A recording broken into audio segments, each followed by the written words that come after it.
नमस्कार दोस्तों, मैं गौरव पांडे इस MG मोटिवेशनल के यूट्यूब प्लेटफॉर्म पर आप सभी लोगों का एक बार फिर से बहुत बहुत स्वागत करता हूं।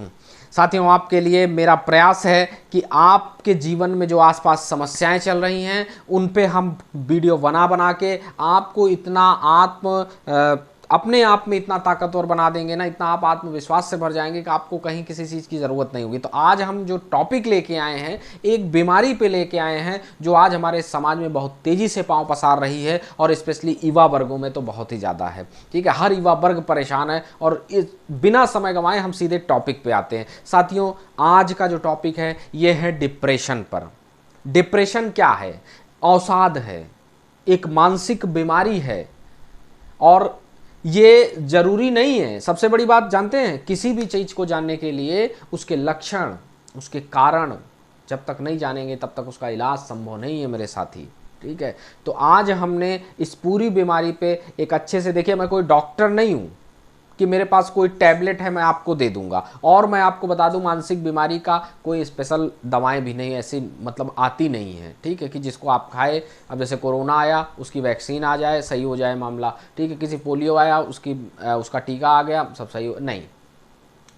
मानसिक बीमारी क्या होती है? अपने जागरूक होने से सही होती है। सबसे पहली बात तो आप जान लीजिए कि मानसिक बीमारी नहीं होती है जो आज समाज में बहुत तेजी से हम लोग मनोचिकित्सकों के पास भाग रहे हैं। तो सबसे पहले आप जान लीजिए कि मानसिक बीमारी नहीं होती है, इसको हम कोई रोग नहीं कह सकते, ये एक अवस्था होती है। और साथियों, अवस्थाओं को हम बदल सकते हैं, हमारे अंदर वो ताकत है, बस उसको हम पहचान नहीं पाते हैं। अब मानसिक रोगी क्या होता है? मानसिक रोगी खुद से प्यार नहीं करता है। अब जिसके अंदर डिप्रेशन होता है वो खुद से प्यार नहीं करता है, उसको हर आदमी हर चीज गलत लगती है, उसका अपना एक नजरिया होता है। अब ये क्या, इसके किसी का नजरिया हम कोई टैबलेट देके कि भैया लो ये टैबलेट खा लेना सुबह शाम, नजरिया बदल जाएगा? नहीं। नजरिया बदलने के लिए उसको हम अपने आप जब तक नहीं चाहेंगे, भाई हम आपके बारे में अच्छा नहीं सोच रहे हैं, इसको हमें कोई टैबलेट मजबूर कर सकती है कि हम आपके बारे में अच्छा सोचें?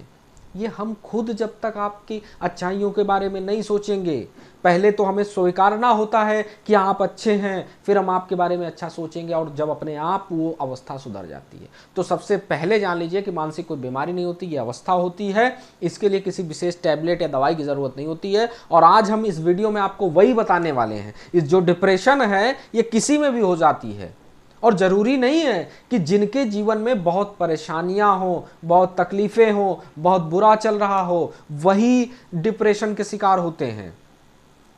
ये जिनके जीवन में बहुत कुछ अच्छा चल रहा होता है, सब कुछ बेहतरीन होता है, वो भी डिप्रेशन के शिकार हो जाते हैं। और ये बीमारी किसी में भी हो सकती है, युवा में, बुजुर्ग में, बच्चों तक में बीमारी हो जाती है। ठीक है, और सबसे बड़ी बात क्या है कि इसका अगर बहुत क्रिटिकल कंडीशन ना हो कि मतलब आदमी आत्महत्या के बारे में सोचने लगता है, इस बीमारी में एकदम निगेटिव थॉट से ना भर जाए, तब तक हम पहचान भी नहीं पाते हैं कि डिप्रेशन है। हमें इसके शुरुआती लक्षण हम नहीं जान सकते हैं। ठीक है, बहुत ही नॉर्मल लक्षण होते हैं, बस आप उनको पकड़िए, समझिए और वो सारी चीज़ें मैं आपको बताऊंगा इस वीडियो में कि क्या क्या लक्षण होते हैं। ठीक है, तो वो सारी चीज़ें आप जान लीजिए और अपने आप को मैं इस वीडियो में इतना इलाज बता दूंगा, बहुत छोटी छोटी बातें जिनको आप अपने रोज़मर्रा के अपनी लाइफ में फॉलो करिए और इस बीमारी से बाहर आइए। ठीक है, सबसे पहले आपको मन में बिठाना है कि बीमारी नहीं, अवस्था है और अवस्थाओं को हम बदल सकते हैं। इस लाइन को जिस दिन आप अपने दिमाग में सेव कर लेंगे तो हमको किसी मनोचिकित्सक की ज़रूरत नहीं पड़ेगी। ठीक है, डिप्रेशन का जो सबसे पहला लक्षण होता है, डिप्रेशन से जो अवसाद से पीड़ित मरीज होता है वो हमेशा उदास रहता है, अपने जीवन में हमेशा निराश रहता है, उसको किसी चीज़ में खुशी नहीं मिलती है, हर चीज़ में वो परेशान रहता है, उसको जीवन की कोई चीज़, कोई रिश्ता, कोई काम, पढ़ाई, ऑफिस, नौकरी, किसी चीज़ में उसको मज़ा नहीं आता है, वो हमेशा उदास रहता है, वो हमेशा परेशान रहता है। ठीक है, निराशा धीरे धीरे धीरे धीरे उसके मन में घर कर जाती है और यही उसकी बीमारी डिप्रेशन का एक कारण बन जाती है। ठीक है, तो सबसे पहला लक्षण है कि हम निराश रहता है, जो जिसको भी ये बीमारी होती है वो हमेशा उदास रहता है, निराश रहता है। ठीक है, दूसरा लक्षण इसका है कि आदमी हमेशा थका हुआ महसूस करता है, वो आलस्य से भरा रहता है। इनफैक्ट आप समझ लीजिए कि उसके जो रोजमर्रा के छोटे छोटे काम है ना, उसका सवेरे उठना, ब्रश करना, नहाना, जो पूजा पाठ करते हैं उनके लिए पूजा पाठ करना, ये सब उनके लिए बहुत पर्वत जैसा काम होता है कि अरे अब हम इसको, ब्रश के लिए वो घंटों सोचते हैं, नहाने के लिए वो घंटों सोचेंगे, कहीं आने जाने में वो घंटों सोचेंगे। ये क्या है? एक बीमारी है। इसको ये नॉर्मल मत समझिए कि आप थके हैं और हमको क्या लगता है कि हम इसको एक कमजोरी का लक्षण मान लेते हैं, भैया शरीर में ताकत नहीं है, कमजोरी है इसलिए। नहीं, ये एक डिप्रेशन का एक लक्षण है कि व्यक्ति हमेशा आलसपन में भरा रहता है। तीसरा लक्षण है कि उसको भूख नहीं लगती है, भूख एकदम नहीं लगती है, और उससे क्या होता है कि उसका वजन घट जाता है।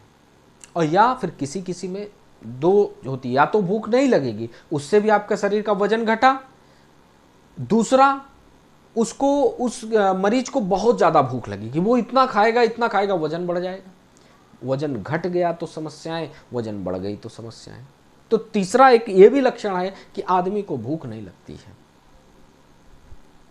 और एक लक्षण और है कि आदमी को जो एक शांत निद्रा जिसको बोलते हैं, सुकून की नींद, वो एकदम नहीं आती है। वो 24-24 घंटे जग सकता, 48-48 घंटे नहीं सोएगा, और 1 घंटे सो करके वो पूरा फिर से 2-2 दिन जगेगा। और सबसे बड़ी बात ये भी होता है उस ऐसे मरीजों में जिनको डिप्रेशन होता है कि वो प्रॉपर, मतलब जैसे सोते भी हैं ना, तो वो अच्छे से नहीं सोते हैं, उनकी नींद बार बार टूटती है। उनको लगता है अगर वो सो गए तो सब गड़बड़ हो जाएगा। वो हर, मतलब उनको नकारात्मकता से वो भरे रहते हैं, सोया कि गड़बड़ हुआ, वो चैन की नींद भी नहीं ले पाते हैं। ठीक है, तो एक लक्षण इसका ये भी हुआ कि उनको नींद नहीं आती है और किसी काम में मन नहीं लगाते हैं, फिर वो काम उनकी पसंद का ही क्यों ना हो, उसमें भी उनका मन नहीं लगता। हर काम में ऊब जाते हैं, हर रिश्ते से ऊब जाते हैं, एकदम परेशान सा रहते हैं। उनका अपना, वो अपने मन में एक नजरिया बना लेते, एक संसार बना लेते हैं, उनके हिसाब से वो अपनी आंखों से संसार को देखते हैं। वो हर आदमी में, वो इनफैक्ट समझ लीजिए कि अपने बच्चे, अपने पिता, अपने माता, अपने दोस्त, अपने घर परिवार, ऑफिस, सबके बारे में भैया वो नकारात्मक ही सोचते हैं, अच्छी सोच आती ही नहीं है। ठीक है, अब इसका कारण जानते हैं कि ये क्यों होता है। कारण देखिए, 2 कारण होते हैं। पहला होता है कि जो हमारा मस्तिष्क होता है, इसमें कुछ रासायनिक परिवर्तन होते हैं, और जिनकी परिवर्तन होते हैं उनकी कमी होती है और हम डिप्रेशन के शिकार हो जाते हैं। दूसरा क्या होता है कि उनके जीवन में पास्ट में कुछ ऐसा बुरा हो चुका होता है जो उनके मन मस्तिष्क में कुछ उनके साथ गलत हुआ होता है, जो घर कर जाता है। बस उसी के बाद समाज के लिए वो अपना नज़रिया बदल देते हैं। फिर वो धीरे धीरे वही जो नकारात्मक उनका नज़रिया भी हमने बताया, वही उनको इस बीमारी डिप्रेशन की तरफ धकेल देता है। अब हमने जाना कि इसके लक्षण क्या होते हैं, इसके कारण क्या होते हैं। अब हम आपको बताते हैं कि इसका इलाज क्या है। मैं आपको यहाँ कुछ बातें बताऊँगा जिन्हें आप नोट कर लें कॉपी पेन ले करके, और उनको अपनी रोज़मर्रा के लाइफ में फॉलो करें। आप इस बीमारी से आराम से निकल आएंगे और फिर आप अपनी एक बेहतरीन ज़िंदगी जिएंगे।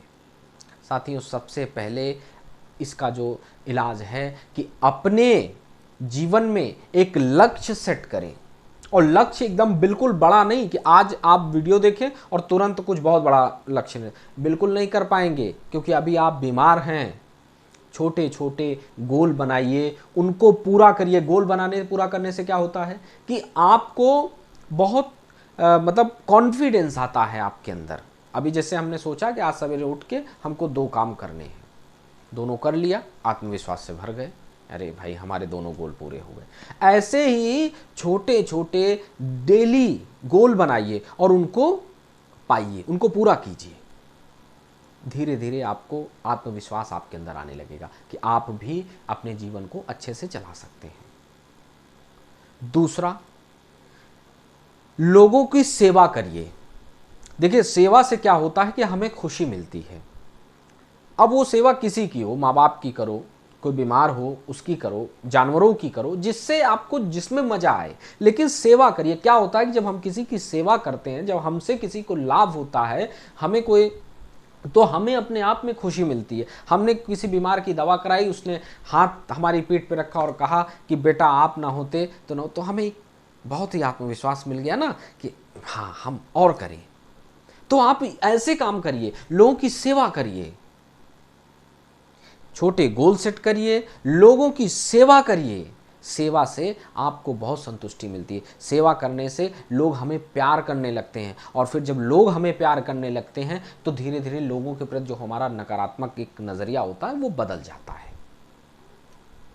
ठीक है, तो आप जो है अपने जीवन में ये करिए। और तीसरी बात कि अपने लिए, अपने ये जो 24 घंटे का एक चक्र होता है, दिन का रात का, इसमें अपने लिए आधे घंटे का समय निकालिए।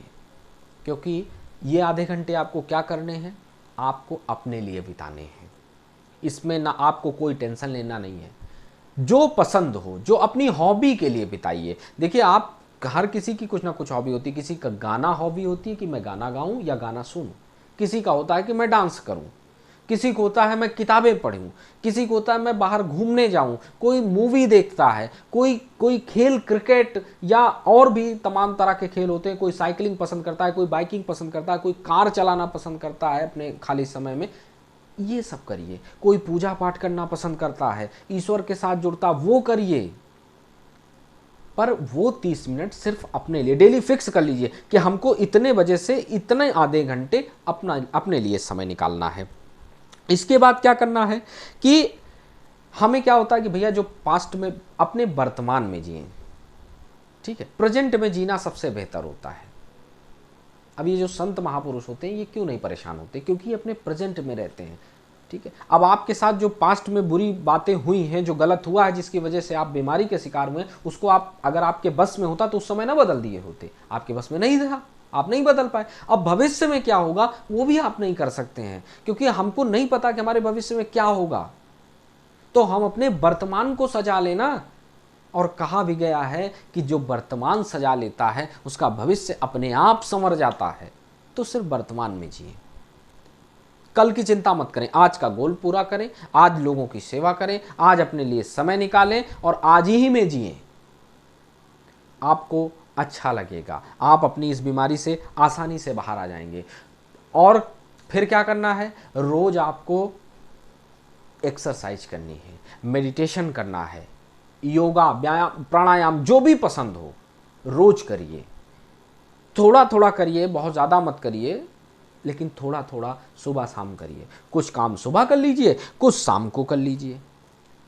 और एक इसकी जो मेन बात है इस बीमारी से बाहर आने का, कि अच्छी संगत में रहें, उन लोगों के साथ रहें जो आप में लाख बुराइयां होने के बावजूद एक आपके अंदर से एक बढ़िया बात निकालते हैं कि अरे नहीं यार, कुछ भी गड़बड़ हो तो तुम में ये बहुत अच्छा है। ऐसे लोगों के साथ रहें। उनके साथ बिल्कुल ना रहें जो आप में सौबे तुम गड़बड़ हो यार, तुम्हारे अंदर तुम फलानी कमी है, दमाकी कमी है। बिल्कुल उनके संगति में ना रहो भैया, क्योंकि वो आपके आत्मविश्वास को जो थोड़ा बहुत आप बटोरेंगे वो चूर चूर कर देंगे। उनके ऐसे लोगों के साथ बिल्कुल मत रहें जो आपका पैर पीछे की ओर खींचते हैं। उनके साथ रहें जो आपको आगे बढ़ने के लिए प्रेरित करते हैं, जो आपको आगे ढकेलते हैं कि बेहतर करें, जो आप में सकारात्मकता भरते हैं, आत्मविश्वास भरते हैं। ऐसे दोस्त बनाइए, ऐसे संगति बनाइए, ऐसे लोगों के साथ रहिए। ये इसका सबसे मेन है कि आप देखिए, माहौल का बहुत फर्क पड़ता है। एक घर में सभी लोग पढ़ते हो, एक छोटा बच्चा अपने आप पढ़ने लगता है। तो इसलिए संगति क्या होती है, ये माहौल बनाती है। दोस्तों के बीच में हम लोग रहते हैं, घर में रहते हैं, तो ऐसे लोगों के साथ रहिए। ठीक है, उसके बाद आपको क्या करना है कि आपको भरपूर नींद लेनी है। और ऐसे नहीं लेनी है कि कभी भी ले ली, कभी भी जग गए, सो गए। फिर तो आप 14 घंटे 16 घंटे सोएंगे, आप नींद नहीं, थके ही रहेंगे। और नहीं, कभी भरोसा ना हो तो कर लीजिए, जब मन में आए सो जाइए, जब मन में आए जग जाइए। आपको कभी आपको हमेशा लगेगा कि आप नींद में, आपकी नींद पूरी ही नहीं है, भले आप 18 घंटे सो के उठे हो, आधे घंटे काम करेंगे फिर सो जाएंगे। सोने का समय निश्चित करिए कि हमको रात में 10 बजे सोना है, सुबह 6 बजे उठना है, सुबह 5 बजे उठना है, रात में 11 बजे सोना और इतने बजे, क्योंकि सोने का और रात में सोने का टाइम टेबल बनाइए। क्योंकि जो रात में जल्दी सोते हैं और सुबह जल्दी उठते हैं, वो सुबह देर से उठने वालों की अपेक्षा में उनका मन, उनका मस्तिष्क, उनका शरीर उन लोगों की तुलना में जो ज़्यादा देर तक सोते हैं ज़्यादा स्वस्थ होता है। ठीक है, तो मुझे उम्मीद है कि आज हमने जो आपको बताया है, इसके लक्षण, इसके कारणों को पढ़िए और फिर केवल इन चीज़ों को फॉलो करिए। बहुत छोटी छोटी चीज़ें हैं, ये मैं दावा कर सकता हूँ कि बिना किसी दवाई के, बिना किसी विशेष मतलब इलाज के आप आराम से, क्योंकि इलाज तो बीमारियों का होता है, अवस्थाओं का नहीं होता है। और मानसिक बीमारी, किसी को मानसिक बीमार कोई नहीं होता है भैया, उसकी अवस्था गड़बड़ होती है, अभी मैंने आपको बताया शुरुआत में। ठीक है, तो अपने इन चीज़ों को फॉलो करेंगे, मेरी गारंटी है कि आप अपने जीवन को फिर से अच्छे से, खुशहाल और बहुत ज़बरदस्त तरीके से बिताएंगे। अगर आज आपको मेरे इस वीडियो में मैंने जो भी अपने विचार शेयर किए पसंद आए हो तो हमारे चैनल को अपना सब्सक्रिप्शन दीजिए, लाइक करिए, कमेंट करिए कहीं कोई डाउट हो, और अगर पसंद ज़्यादा हो तो 2-4 लोगों में शेयर कर दीजिए, क्योंकि मेरा वीडियो बनाने का केवल और केवल एक मकसद है कि अधिक से अधिक लोगों का भला हो, उनका कल्याण हो। धन्यवाद।